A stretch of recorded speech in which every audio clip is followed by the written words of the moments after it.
Hello and welcome back to Reddit Aloud. You're here with Friday. Here's a post from ProRevenge. This time titled Picture This by BeatMeSaber. Remember, if you're enjoying the content, to like this video, subscribe to the channel and ring the bell for notifications. Now I hope you're sitting comfortably. Let's begin. This happened 12 years ago, and I am still reaping my rewards. I worked for the company. They did 3-phase photography, family and children photography. No wedding or events or anything. Straight studio work that was in a portable setting. Sittings booked for 10 minutes and we were supposed to shoot 30 to 50 a day. Yes, it is as wretched of a job as it sounds. It was fast, high energy and at times simply brutal. 1. Pre-seller: they come in 2 to 3 weeks in advance and sell a special 10 by 13 portrait and book the appointment.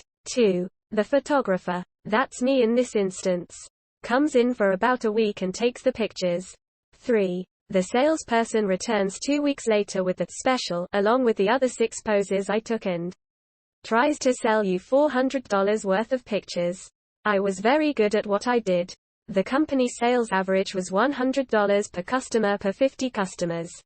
The more you shoot, the lower your quality, because you spend less time taking care of details. And details sell pictures. My average was $175-ish per 150 to 200 customers.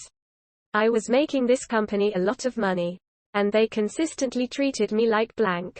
Oh, the stories.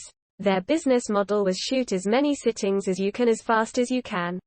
To them, shooting 50 with a $100 average was better than shooting 35 with a $150 average. Even though the profit margin was exactly the same. I never agreed with that, and boss and I went round and round about it every week. They withheld raises because I didn't have enough sittings and took my bonuses because I wasn't meeting their quotas. So I figured out how to be fast, efficient, and damn good. That's another post. So that's the background. Now the good stuff. Enter the blank. The blank is a pre-seller who lied to the customers, lied to the store, and would book appointments from 9 a.m. to 8:30 p.m. even though the studio hours were 10 a.m. to 7 p.m. He told every lie in the book, and I think he even added a few of his own. Want to bring your dog? Family of 15? Sure. Bring 5 changes of clothes and I'll even have her do your makeup. I don't even do my own makeup.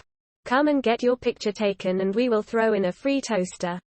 And just to make it interesting, he would triple and quadruple book appointments, and when he ran out of those he would sell open appointments and tell people to just come in anytime and my photographer will work you in.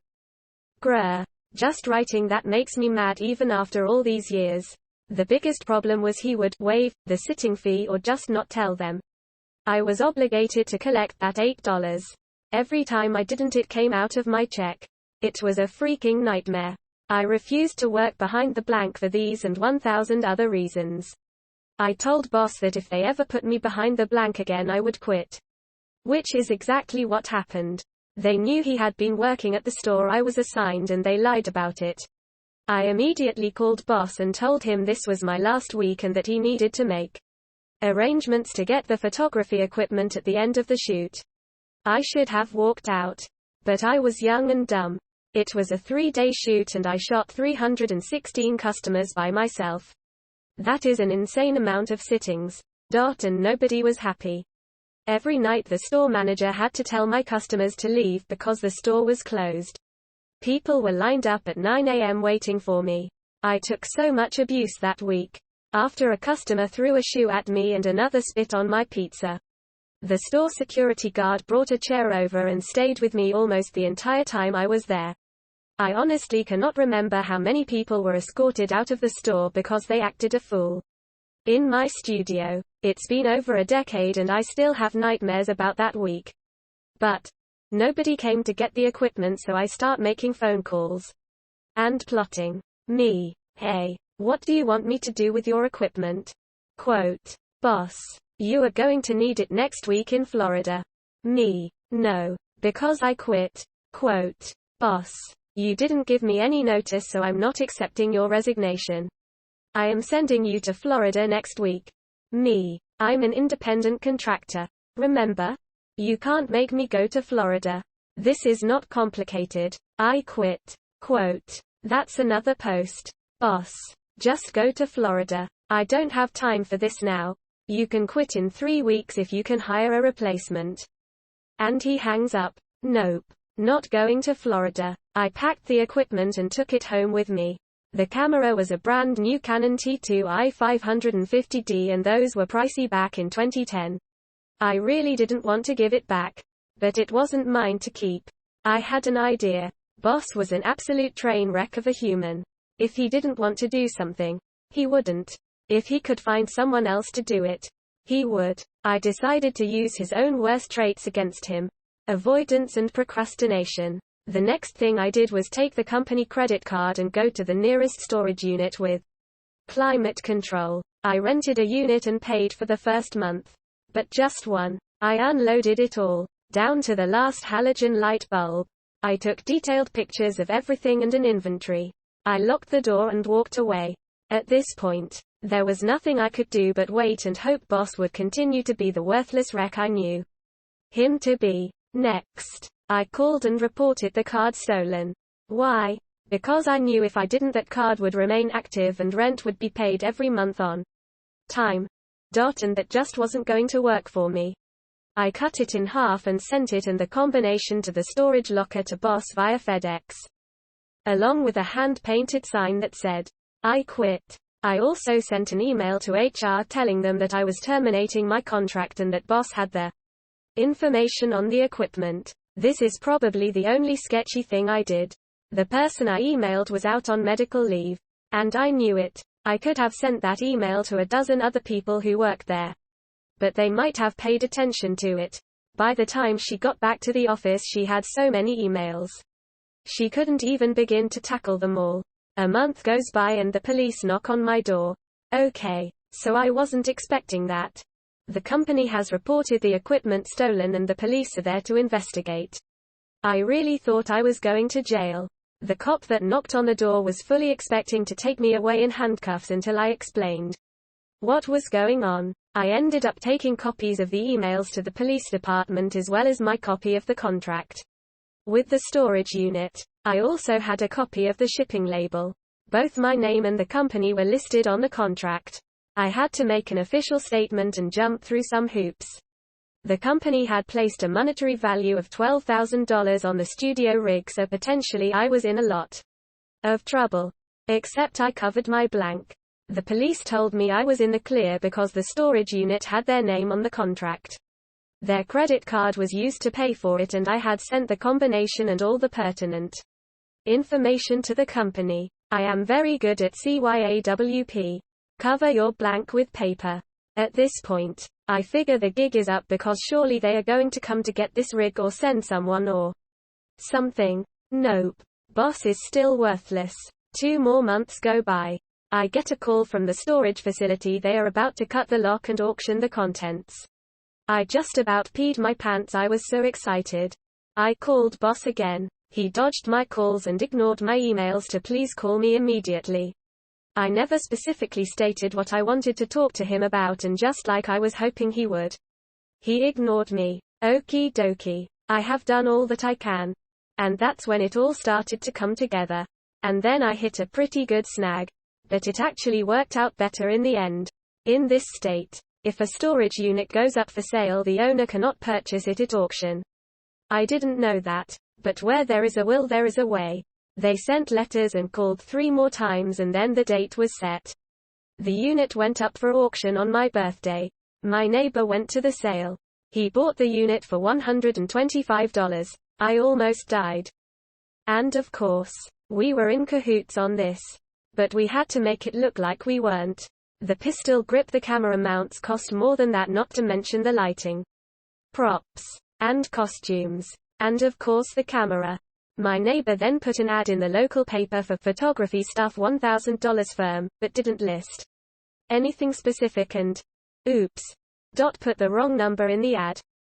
A week later he wanted it out of his garage, so he sold it to me for $126.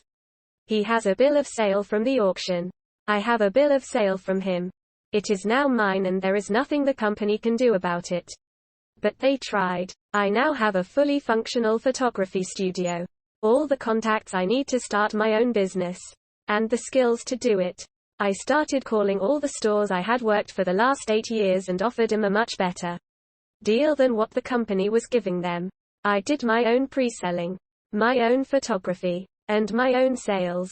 Except I took it a step farther. I bought a monitor and computer and let people preview their pictures and order the day of the shoot. They paid in full and I mailed the pictures directly to them. People loved it. No high-pressure sales. No tricks. My customers were happy and so were my stores. About 6 months after my first independent shoot I heard from the company. I got several nasty letters from them, which I ignored. Word had gotten back to them that I was using their equipment and that I was working for someone else. I just laughed at them. They thought so little of me that it never occurred to them that it was my business. Then I got a nasty legal letter from a lawyer. It started with cease and desist, rolled into me violating the non-competitors agreement, and ended with the return of their stolen property. They had apparently not told him all of the facts. I sent him copies of everything. I waited a few weeks for a response from him and heard nothing. I finally called to find out what was going on, but no one was available to take my call. How convenient. A few days later I got a certified letter in the mail saying, no other legal action will be forthcoming from this office. I would have been content to just let it slide. But this whole thing ticked me off and now I wanted blood. I made a real effort to really hurt them. Little by little I built my business and my reputation. I didn't have to do any of the nasty tricks that the blank did. Within a year I had stores and schools calling me.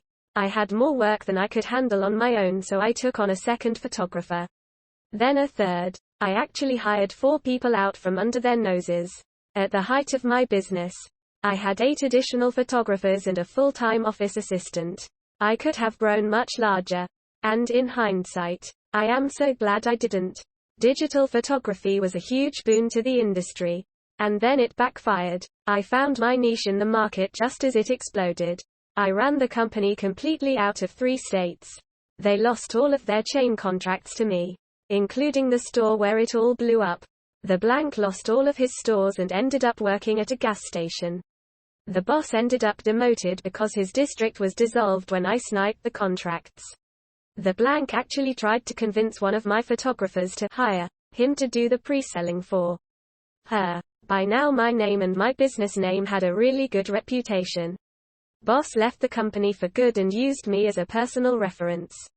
He was a good photographer, just a rotten manager, and I took great joy in telling the people who called me that I was legally not allowed to tell them what I thought of the man.